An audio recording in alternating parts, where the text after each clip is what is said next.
Hello friends, MD study में आप सबका स्वागत है।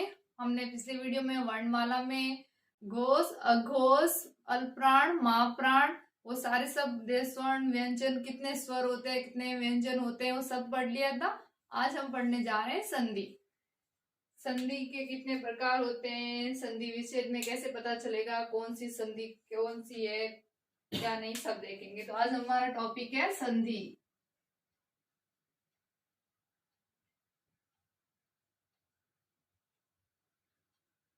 फ्रेंड्स, संधि के 3 प्रकार होते हैं: स्वर संधि, व्यंजन संधि एंड विसर्ग संधि।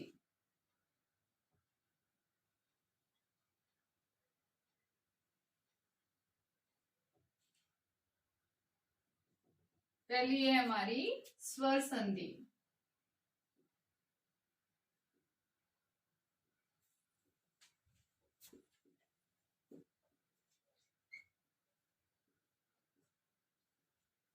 दूसरी है हमारी व्यंजन संधि।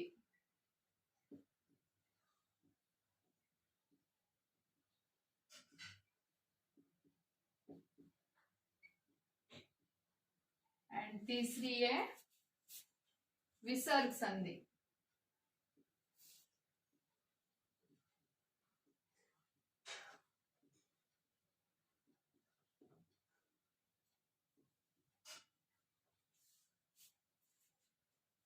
संधि संधि के 3 प्रकार होते हैं: एक स्वर संधि, व्यंजन संधि, विसर्ग संधि। इन सारी संधियों को अलग अलग पार्ट में डिवाइड किया है। स्वर संधि के 5 प्रकार होते हैं। कौन कौन से, वो हम देख लेते हैं।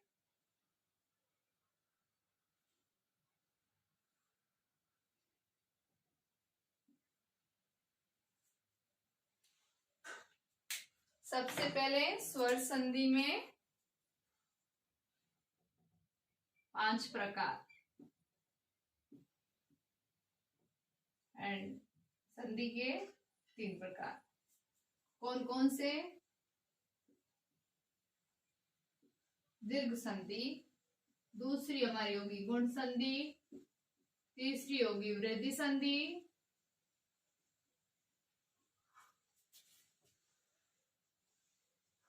चौथी होगी हमारी यण संधि एंड पांचवी होगी हमारी अयादी संधि।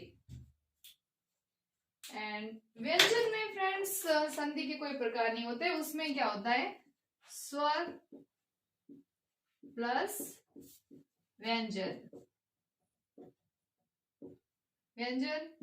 और दूसरे होंगे व्यंजन धन स्वर, और तीसरा होगा हमारा व्यंजन धन व्यंजन।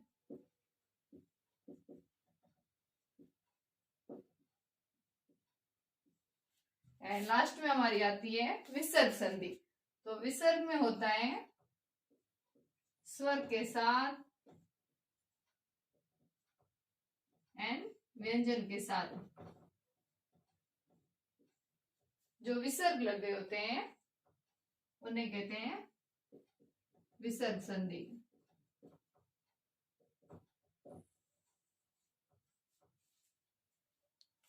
विसर्ग में आते हैं फ्रेंड्स ये वाले। ओके, तो हम देखेंगे कि संधि के 3 प्रकार होते हैं: स्वर संधि, व्यंजन संधि, विसर्ग संधि।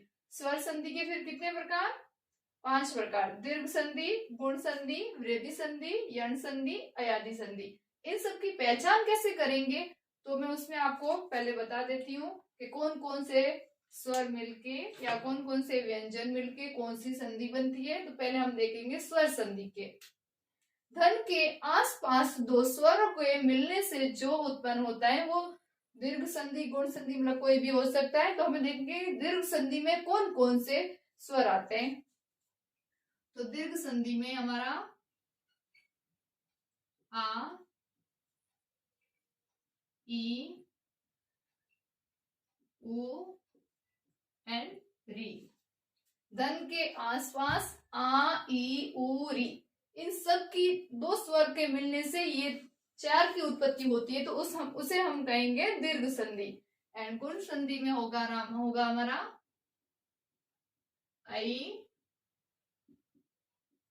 ए एंड गुण संधि में होगा हमारा ए और ओ,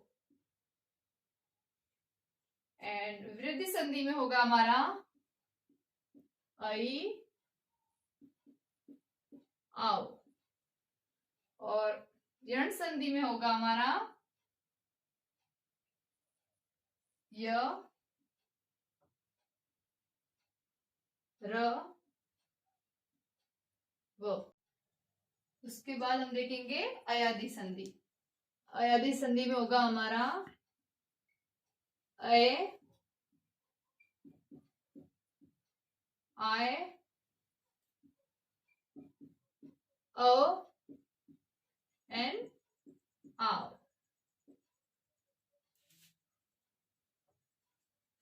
स्वर संधि के 5 भेद हैं, उसमें दीर्घ संधि, गुण संधि, व्यक्ति संधि, यण संधि, अयादि संधि। इन सब की पहचान कैसे कैसे करेंगे वो देखते हैं। जब दो धन के आसपास के स्वर के मिलने से आ ई उ री की उत्पत्ति होती है तो उसे हम दीर्घ संधि कहते हैं। एंड जब दो धन के आसपास दो स्वर के मिलने से ए एंड ओ, हाँ एक और होता है हमारा अर की उत्पत्ति होती है तो उसे हम कहते हैं गुण संधि। एंड फिर जब दो धन के आसपास दो स्वरों के मिलने से आई एंड औ की उत्पत्ति होती है तो उसे हम कहते हैं वृद्धि संधि। और फिर हम पढ़ेंगे यण संधि। जब कोई ई एंड ई के सामने असमान स्वर हो तो फिर उसकी जो असमान स्वर के मिलने से जो उत्पत्ति होती है वो यह होती है। एंड जिस भी क्वेश्चन या वाक्य किसी भी स्वर के दो में, फिर हम देखेंगे यण संधि। यण संधि में होते हैं य र व। जब कोई ई एंड ई के सामने असमान स्वर के मिलने से य की उत्पत्ति होती है तो वो हमारी होगी यण संधि। ऐसे ही इसमें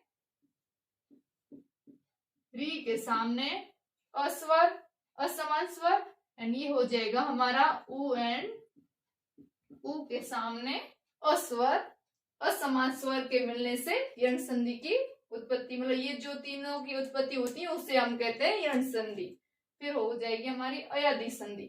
अयादि संधि में जब दो धन के आसपास के स्वर के मिलने से अ आय अव एंड आय आव की उत्पत्ति होती है तो उसे हम कहते हैं अयादि स्वर संधि। तो फ्रेंड्स आज हमने स्वर संधि के कितने प्रकार होते हैं और उनमें से संधि के कितने प्रकार होते हैं और संधि में स्वर संधि के कितने प्रकार होते हैं वो सब आज हमने पढ़ लिया। फिर आगे हम देखेंगे उसके एग्जाम्पल को आप कैसे सॉल्व करना है, कैसे नहीं, किस तरीके से क्या क्या होगा, तो वो सब हम अगली क्लास में पढ़ेंगे। तब तक के लिए राम राम।